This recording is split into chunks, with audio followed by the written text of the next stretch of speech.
Nelson Mandela Long Walk to Freedom.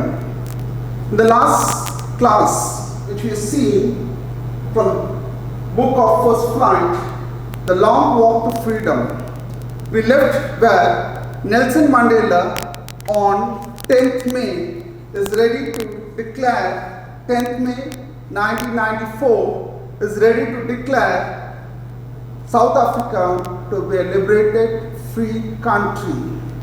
So we were going with how he describes about the various leaders or the various political leaders who had assembled in a place called Pretoria, where the ceremony was, that is the ceremony of the National African, that is African National Congress was to take place. He talks about how the military was ready and how the jet plane threw smoke, bringing out the color of black, red, green, blue and gold. And he just has a memory of how he was tortured by the same military for 27 years in the prison of Africa. So here he has a mixed emotion, an emotion of and a sort of gratification that the long struggle has come to an end. And this is what is being seen in this lesson. So in the last lesson, the last class, here he talks about the many people who had lost their life, who had sacrificed their life for this very day. And he is so sad that he is not able to express his feeling for those people who had sacrificed their life. So he says in the lines where I had stopped was, I was pained that I was not able to thank them and that they were not able to see what their sacrifices had brought. So he has a sort of grievance, a sort of sympathy, because those great leaders who had fought for the freedom of Africa are no more to see what they had fought for, or for what they had really got for. And here you find that there is a pain in Mr. Nelson Mandela. Now he goes on to talk about those great leaders whom he wanted to, he remembers. Why? Because they were also part of it. So he named some of them, some of the great leaders: Oliver Tambo. He talks about Walter Sisulu. He talks about Chief Lutuli. He talks of Yusuf Daru. He talks of Brian Fischer. He talks about Robert Sobukwe. So, a small type of gratitude he gives in his speech or in his thought. He talks about the 6 leaders who are there: Oliver Tambo, Walter Sisulu, Chief Lutuli, Yusuf Dado, Bram Fischer, and Robert Sobukwe. So here he says that he talks about these men and he puts these words: they were courageous, they had wisdom, and they were generous. He says that these were some of the people whom he thought worth mentioning. So he says that though Africa was rich in diamonds, I told you Africa was rich in diamonds and gems, but he says that these are all not the real wealth of Africa. He tries to say that beyond these, the real wealth of Africa are the human or the people of Africa. He says that these may be physically, the diamonds, the gems may be physically important, valuable, but he values the people, the human race of Africa. He says the real wealth is the people of Africa. So he says, he calls them comrades. Comrades, friends. He calls them as friends who had shouldered Nelson Mandela in the freedom struggle so that they could get the freedom with great struggle after many decades of slavery. So he says that I learned the meaning of courage. He goes on to say, what is the meaning of courage? Now he has few lines to explain the meaning of courage. What is courage? Courage is not the absence of fear. He says courage is not absence of fear. He says that courage is not absence of fear, but the triumph over it. He says it is the triumph. Triumph means victory over it.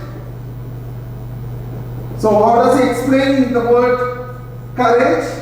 It is not the absence of fear. Fear is always there. But how to overcome and how to become victorious, that is important. So that is what he says. The brave man is not he who does not feel afraid, but he who conquers the fear.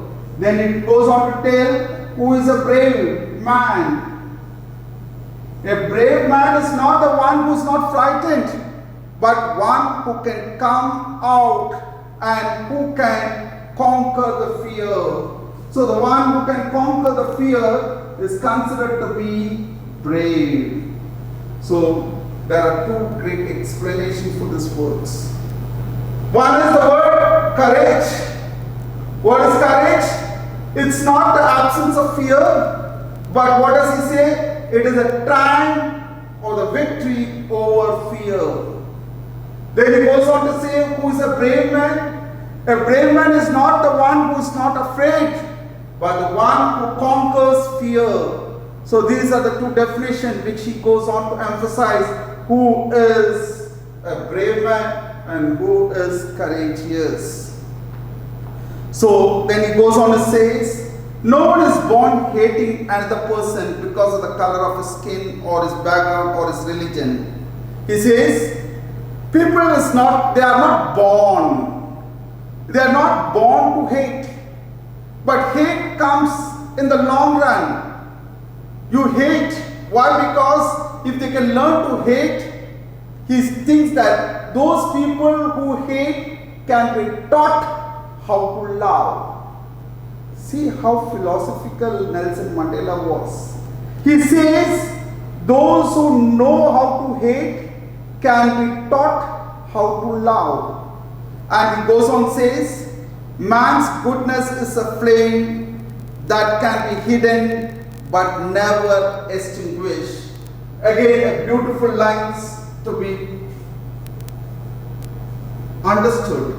Man's goodness, the word goodness is a flame. He says, man's goodness is a flame that can be hidden. Maybe that can be hidden. It can be hidden. Maybe a flame can be hidden by a book. But maybe there is a flame. This is a flame. Consider this a flame. I can hide it. But he says, it cannot be extinguished. So what cannot be extinguished? Not the real flame, here the goodness. A goodness in a person cannot be extinguished, but can only be hidden. For a momentary, it can be hidden. So he considers everyone to be good. Now he says, but in a country like South Africa, it was almost impossible for a man of my birth and color to fulfill both of these obligations. What obligations are we talking about? A man has two obligations. One is to his family and one is to society.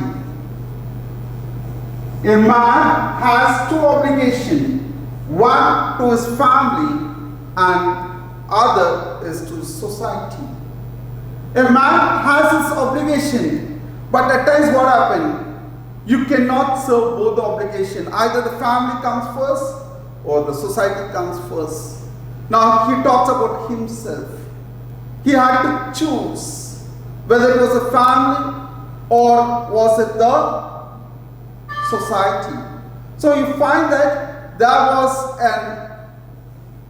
was a dilemma to whom he should give the importance, either to his family or to his society.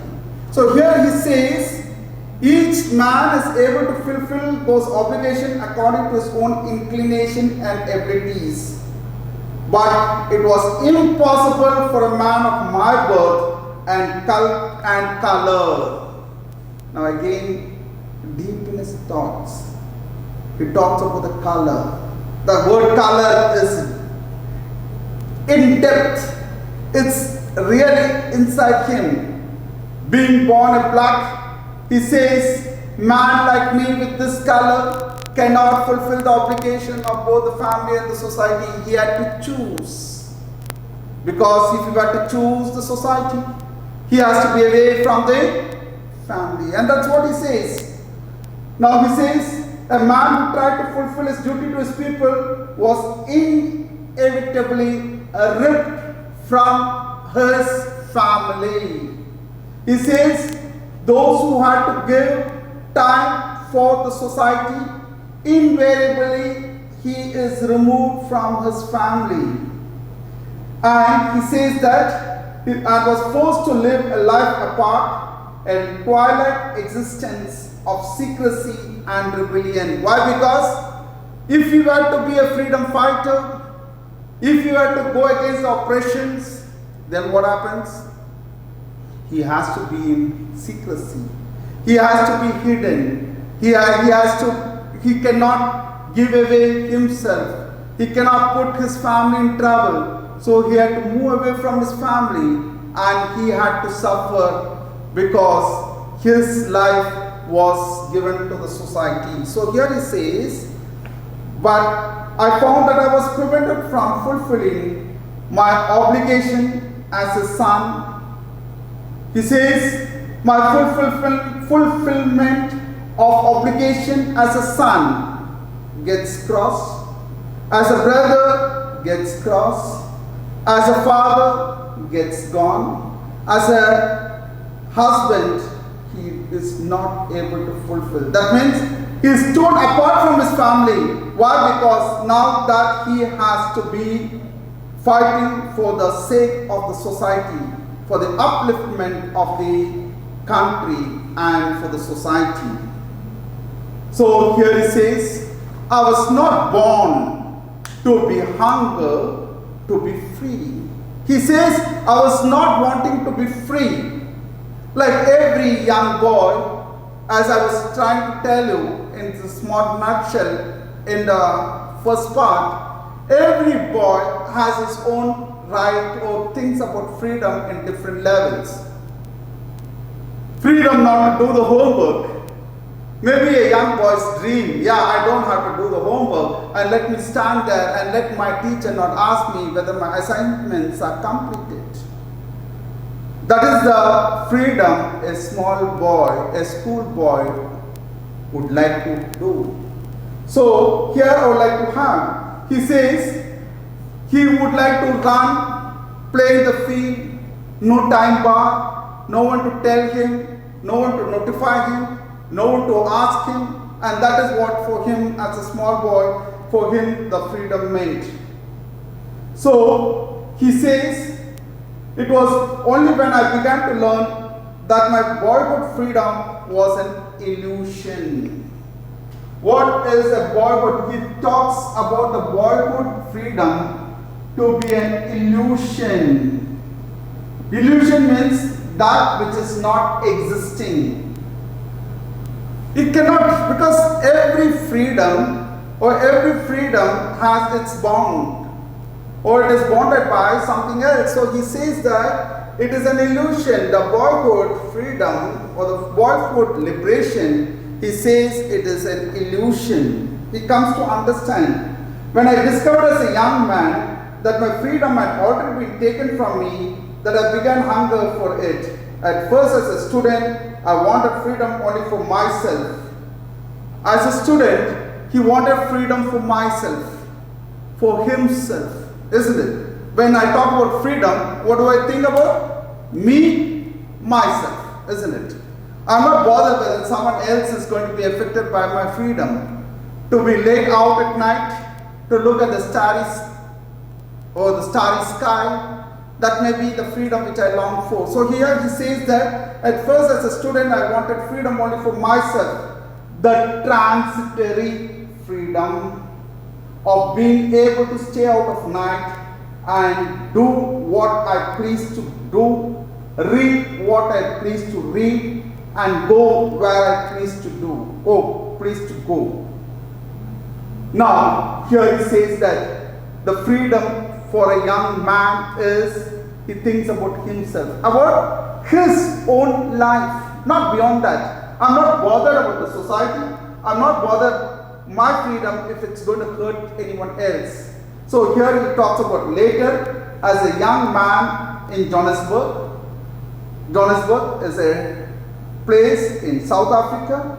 I earned for the basic and honorable freedom of achieving my potential, of earning my keep, of marrying and having a family, the freedom not be obstructed by a lawful life. So every stage of a man, the freedom has its own meaning. But then was that freedom? So here he talks about the family, and so say once he was more bothered about his family, later on he decided to give himself for the society. Here he says, I saw that it was not just my freedom that was curtailed, but the freedom of everyone who looked like I did. The meaning of the freedom moves. He says later on, as a young man, away from his college, he understood that it was not only his freedom, but he was now talking about the freedom of a group of people who were just like him, who looked like him. That means he's talking about a collective noun, that they were blacks. So here you find that there is a rebel in him. He rebels. He is right to rebel, the right to rebel. Rebel for whom? Not for me. But then here he finds it as a group. Who are the people in the group? Those who resembled him. That means those who are looking like him. That means he talks about the blacks. So here you find that he joined the African National Congress. So when he knew that he has to rebel, he found a way out. He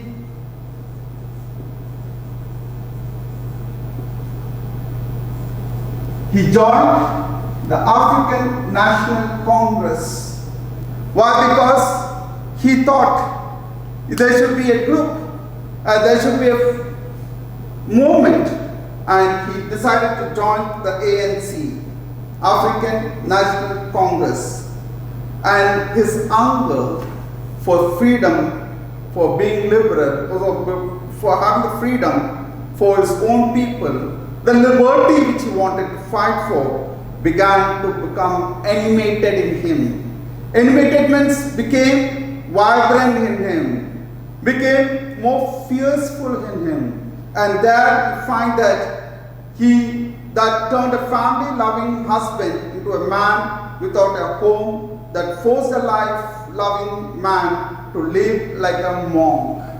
So when he decided to give himself to a society, when he thought that he has to drive himself for a particular cause of a society, for those people who look like him, what happened? His real nature, that is peace-loving, loving husband, a loving father, was driven away from him.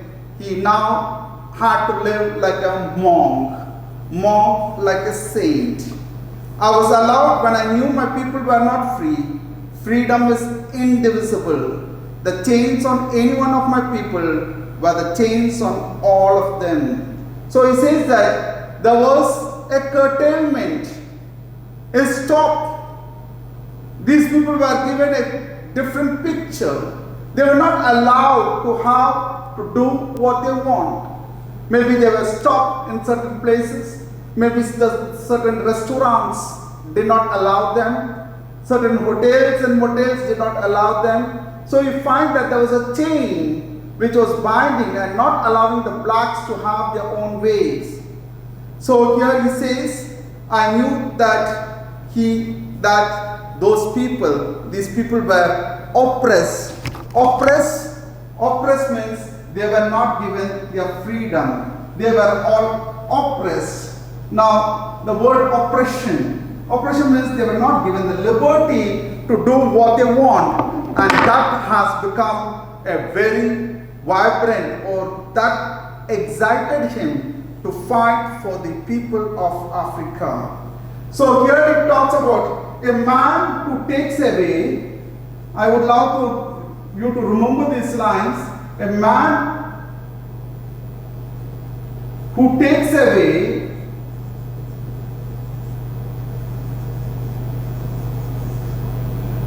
another man's freedom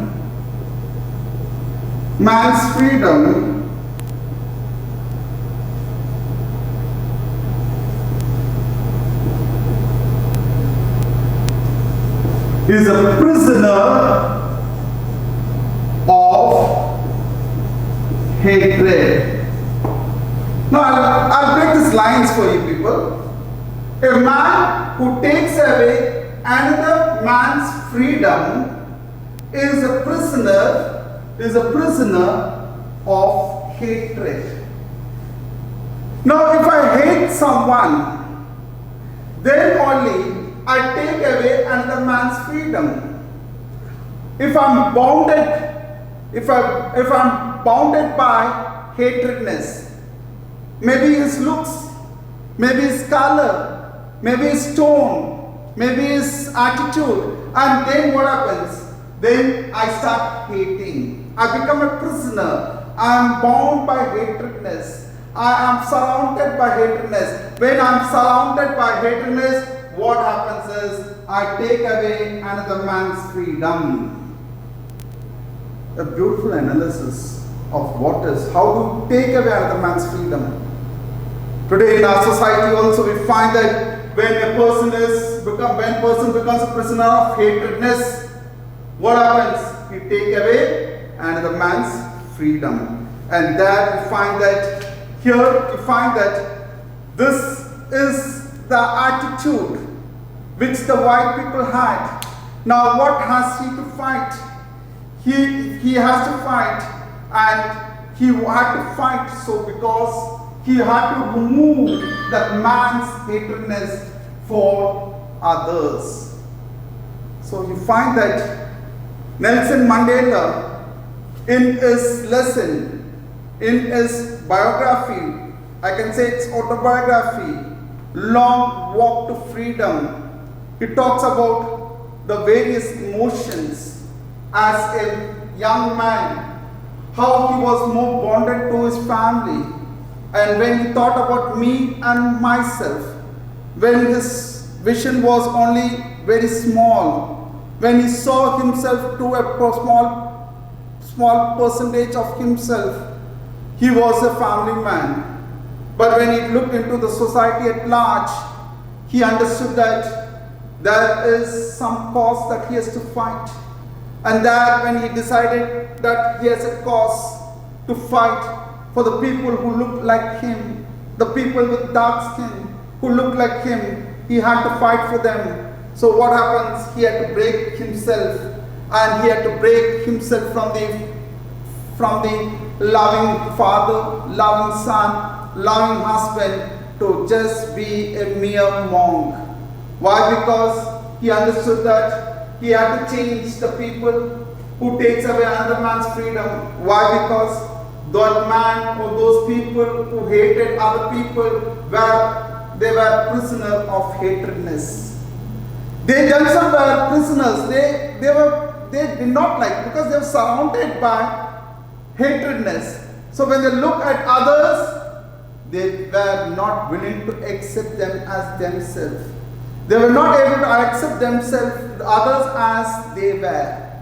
So you find that Nelson Mandela, in his long walk to the freedom, suffered a lot, and on 10th May 1994, he was able to declare, declare what? Africa, South Africa to be a free country, free from all bondage. There is a resemblance to our own freedom struggle. When Pandit Nehru, interest of destiny, you find that he declares India to be free on 15th August 1947 and says that India has awakened to a place of freedom, a free place, a free society where they can act and act. So, with the vision of what? I told you the vision is of Nelson Mandela is that a man should not be surrounded by hatredness, because then he will not be able to see happiness and lovingness in another man. With this, I am to end this lesson with this Nelson Mandela's autobiography, Long Walk to Freedom. Stay home, stay safe. Thank you.